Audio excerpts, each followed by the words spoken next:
Hello everyone, स्वागत है आप सभी का एक और नई वीडियो में। आपको पता ही है कि भाई हमारे पास आ रखी है MG ZS EV। तो आज इसका करते हैं पूरा का पूरा कि भाई ड्राइव इंप्रेशन, कैसी ये गाड़ी चलती है कैसी नहीं चलती है।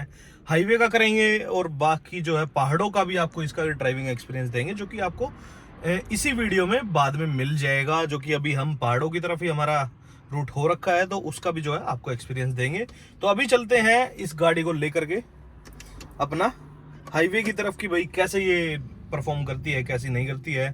सबसे पहले नॉर्मल जैसे ही आप ब्रेक पेडल से पैर हटाते हैं, अभी मेरा पैर बिल्कुल फ्री है, तो गाड़ी जो है ऑटोमेटिक थोड़ा थोड़ा जो है क्रॉल करना शुरू कर देती है। इस चीज का बेनिफिट मिलता है आपको ट्रैफिक जाम में, जो कि दिल्ली का ट्रैफिक बोल लो या किसी भी शहर का ट्रैफिक बोल लो, उसमें जो है ये गाड़ी आपको काफी हेल्पफुल रहती है। आपको ज्यादा रेस वगैरह देने की रिक्वायरमेंट नहीं पड़ती है। बाकी अभी जो गाड़ी चल रही है वो चल रही है इको मोड में, 288 किलोमीटर की ये रेंज शो कर रही है। साथ ही साथ इसमें अभी 69% बैटरी है। तो वो सारी चीजें है। बाकी इस गाड़ी का जो है पूरा का पूरा रेंज टेस्ट आपको ऑलरेडी मिल जाएगा चैनल पे, तो वो भी आप जो है चेकआउट कर सकते हैं। बाकी अभी जो है क्रूज करने में गाड़ी जो चल रही है, अभी मैं आपको बता दूं 50 की स्पीड पे चल रही है। कोई नॉइस नहीं है, कोई और कुछ नहीं है। ये जो पीस ऑफ माइंड आपको ये गाड़ी प्रोवाइड करती है, ईवी का टोटली यही बेनिफिट मिलता है। उसके अलावा तो मतलब बेनिफिट तो बहुत मिलते हैं भाई। इको फ्रेंडली भी रहती है, साथ ही आपको परफॉर्मेंस भी अच्छी मिलती है। तो ये सारी चीजें हैं। लेकिन अगर हम बात करें कि भाई पावर के मामले में, इको मोड में भी ये गाड़ी आपको कहीं भी ऐसा फील नहीं करवाती है कि यार शायद ये पावर या एनर्जी सेविंग मोड में है तो उसकी वजह से आपको कम फील हो। तो इको मोड में भी आपको अच्छा एक्सेलरेशन यहाँ पे देखने के लिए मिल जाता है। वहीं अगर थोड़ा बहुत ट्रैफिक की बात करें कि भाई चलो गाड़ी को एक बार थोड़ा सा खींचते हैं, तो फिर जो आपको थोड़ा सा आइडिया आएगा कि हाँ भाई थोड़ा सा हम निकालेंगे इधर उधर से, तो आपको पता चलेगा कि भाई हल्का सा भी प्रेस करने पे एक्सेलरेशन गाड़ी आपको एक नंबर का रिस्पॉन्स देती है। ये चीज है। उसके अलावा बात करें इस गाड़ी का हैंडलिंग वगैरह की, मैंने जो है इस गाड़ी को करीब करीब ज्यादा नहीं तो 150 से 250 किलोमीटर चलाया है। मैं ये कह रहा हूं कि भाई एक नंबर, मतलब कि ना इतनी इजी टू यूज गाड़ी कोई भी नहीं मिलती है। साथ ही एक चीज और, अभी जो है गाड़ी में रीजनरेशन का जो है आपको यहाँ पे मोड मिलता है, जिसमें कि आपको 1 2 3 करके मिलता है। 3 जो होता है वो बिल्कुल जो है लास्ट लेवल होता है उसमें। तो अभी जो है गाड़ी चला रखी है थर्ड मोड में ही, उसमें आपको ये बेनिफिट मिलता है कि भाई गाड़ी जो है ना अच्छी खासी आपको ब्रेक वगैरह में भी हेल्पफुल रहती है। मान लो कि जैसे अभी गाड़ी चल रही है 70 की स्पीड में चल रही है, एकदम से आगे कुछ आ गया है, तो मेरे को सिर्फ एक्सेलरेशन से पैर हटाना है, गाड़ी ऑटोमेटिक जो है 60-62 की स्पीड में आ जाती है, जिससे कि मैं आराम से आसानी से उस हर्डल को पार कर सकता हूँ। तो ये चीज रहती है इसमें। तो वो मेरे को काफी हेल्पफुल लगी कि भाई आपके ब्रेक जो हैं वो भी कम यूज होते हैं इस गाड़ी में। तो ये है इसका सारी बातचीत। बाकी अभी गाड़ी चल रही है इको मोड पे। एक बार यहाँ से जो है आप इसमें पूरे के पूरे मोड चेंज हो जाते हैं। यहाँ पे आपको ये जो है रीजनरेशन वाला बटन मिल जाता है, जिसमें कि आपको 1 2 3 लेवल मिल जाता है। साथ ही जो है इस तरफ बैटरी वगैरह का ये आपके काम के नहीं पड़ते हैं सच। बाकी मोड का हम यूज करेंगे, मोड जैसे ही हम यहाँ पे चेंज करेंगे तो गाड़ी आ जाती है नॉर्मल मोड में। जैसे ही आप नॉर्मल मोड में लगाते हैं तो आपको सेम वो फीलिंग आती है जैसे आप CNG की गाड़ी को एक बार पेट्रोल में लगाते हैं। वहीं अगर आपने लगा दिया इस गाड़ी को स्पोर्ट्स मोड में, तो भाई मैं ये कह रहा हूँ ये गाड़ी रॉकेट हो जाती है।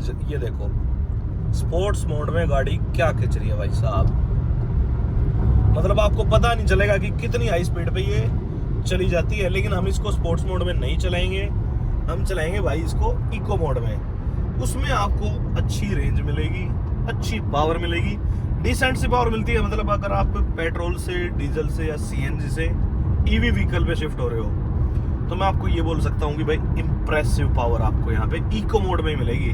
स्पोर्ट्स मोड तो आप कभी ही यूज करोगे, मतलब एक जो इको ड्राइविंग बोलते हैं ना, अगर आप वही करते हो तो आपको उसमें रिक्वायरमेंट पड़ेगी, वरना उसके अलावा स्पोर्ट्स मोड की तो आपको कहीं भी रिक्वायरमेंट नहीं पड़ती है। तो ये है इसकी हाईवे ड्राइविंग का इंप्रेशन। मैंने आपको दिखाया कि भाई स्पोर्ट्स मोड में कैसी पावर मिलती है, लेकिन हम इसको चलाएंगे नॉर्मल इको मोड में ही। तो ये है इसकी ओवरऑल बातचीत। बाकी सस्पेंशन वगैरह इस गाड़ी का एक नंबर का मिलता है, नेक्स्ट लेवल मिलता है। वो जो है आप एक इस गाड़ी के ओवरऑल इंप्रेशन में भी आप चेकआउट कर सकते हैं कि भाई हमने इस गाड़ी को कितने किलोमीटर हम इसको चलाएंगे, तो वहां पे आपको पता चल जाएगा। तो ये सारी चीजें है। बाकी चलो अब मिलते हैं आपसे पहाड़ों में और वहां जो है करेंगे आपसे पूरी बातचीत। तो भाई अब हम आ चुके हैं MG ZS EV को लेकर के पहाड़ों में, और इतना इजी जो है ये चल रही है कि भाई पूछो मत।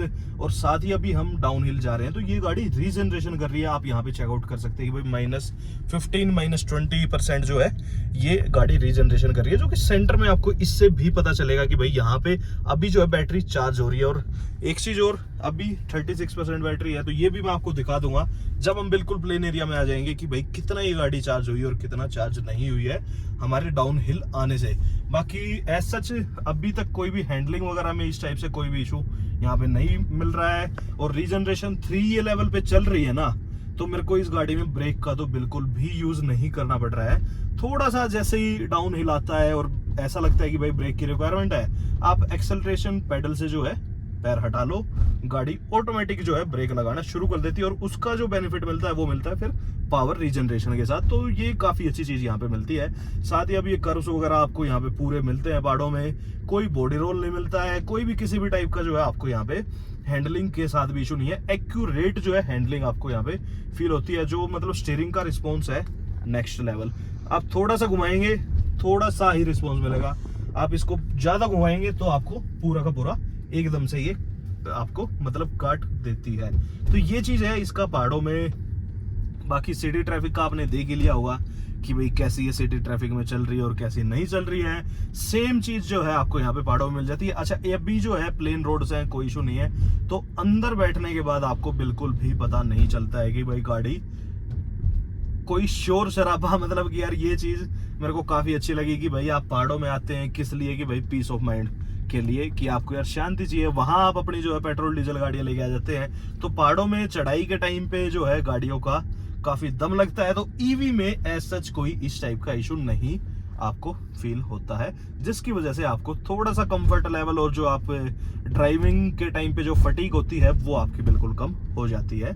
तो ये थी इसकी पूरी बातचीत। बाकी रेंज वगैरह जो है काफी अच्छी दे रही है। अभी तक तो मेरे को ये फील नहीं हुआ है कि भाई हमें इस चीज को सोचना पड़ेगी अब गाड़ी को कहाँ चार्ज करेंगे, क्योंकि करीब 450-500 किलोमीटर जो हम इस गाड़ी को चला चुके हैं। तो हमें ये पता है कि भाई जो ये वैल्यू शो कर रही है ना, लगभग एक्यूरेट ही होने वाली है। तो 145 ये शो कर रही है और हम डाउन हिल जा रहे हैं, तो 145 किलोमीटर्स में तो हम ऐसे एरिया में जा पहुंचेंगे जहां पे आपको चार्जर मिलने वाले हैं। तो ये चीज नहीं है कि भाई अगर आप ये सोच रहे हैं कि मैं गाड़ी ले रहा हूं और कहीं ऐसा ना हो कि भाई मैं पहाड़ों की तरफ निकल जाऊं और मेरे को ये सब इशू फेस करने पड़े, तो MG ZS EV के साथ आपको ये सब फेस नहीं करना पड़ेगा। बाकी भाई एक चीज और आप देख लो, सनरूफ यहाँ पे आपको ऑफर होती है। तो पहाड़ों में अगर आपके छोटे छोटे बच्चे हैं या आपके पास फैमिली है, तो आप वो सब इंजॉयमेंट भी यहाँ पे जरूर ले सकते हैं। तो ये है पूरा ओवरऑल इसका ड्राइव इंप्रेशन पहाड़ों का। बाकी जो है आपको मिलते हैं फिर आगे।